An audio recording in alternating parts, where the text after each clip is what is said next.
I'm Maria Fernanda Velasquez Rivera, and I'll talk about proposed solutions for an ultra-light beer.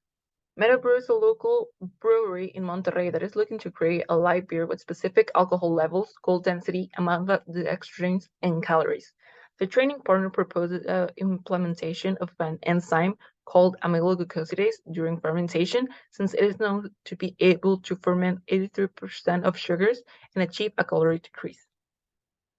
It was necessary to identify the main components that integrate the problem, like what enzyme capable of digesting starch would be used and in what point of the process, the wide range of temperatures and or pH to consider during maceration, addition of the enzyme before or after fermentation, ratio of water moles, time of maceration and hop addition, and using temperature intervals during maceration to reduce the risk of inactivating the enzyme. It was essential to taking into account all these considerations before defining the final proposal, since the temperature, time during this process, and quantity of each item used affected the results, whether it was percentage of starch or level of dextrins. Also, mass balance knowledge was required to interpret the effectiveness of the results and obtain the amount of transformed complex sugars into fermentable sugars.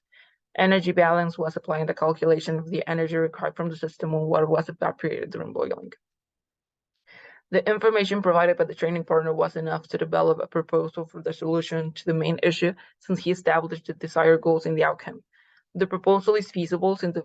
results show that the pH during mashing remain within the needed range, being ideal because in fermentation, pH decreases because of organic acids. The pH post-fermentation stayed within the range as well, because making it doable because the norm states that commercialized beer should have a pH between 2.5 and 5. Furthermore, the addition of rice showed promising results in the treatment 3 decreased the amount of dextrins and increased the starch concentration compared to the control in treatment 1, which decreased in the amount of dextrins but had a lower concentration of starch. All treatments are applicable in the future and could be improved by just implementing certain changes, such as leaving the wort ferment longer, 21 days specifically, like the training partner instead of 10, doing a DNS assay to analyze the dextrin levels, evaluate the behavior of dextrin and alcohol levels when the enzyme is added during the double mashing, and using 6-row malt instead of 2-row malt because of its higher enzyme content. Moreover, the personal proposal of using pulilanase is reasonable since the enzyme is commonly added during the mashing step of the process because it occasions the hydrolysis of certain branch points of starch, leading to the maximum fermentability of the wort and consequently decreasing the caloric levels and the amount of dextrins, improving its quality and health parameters. On top of that, this enzyme is usually found in products like oats and rice, meaning that its extraction from them would ensure minimum or null side effects on human health and residual waste. Likewise, in both cases, the industry will be basically using a food product to improve the nutritional label of another one, signifying that no objects will be taken from the environment, nor any experimental processes with chemicals or substances would have to be done. Deepening on the norms, the training partner adheres to the official Mexican standards, including the brewery establishment, health considerations, labeling, and promotion of alcoholic beverages. In this case,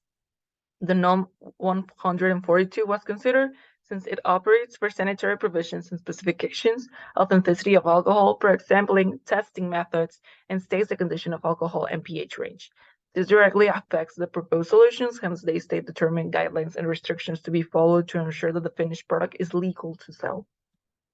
Finally, the proposed solutions of rice and pollinase would have positive repercussions in the short term in respect of providing a useful solution to the main issue, and in the medium and long term, it would cause an impact on beer consumers because of the caloric and sugar decrease, but also some advantages would come from BSG, since studies have shown it can be used in chemical processes, for example, as a substrate in solid state fermentation and or enzyme production of microorganisms,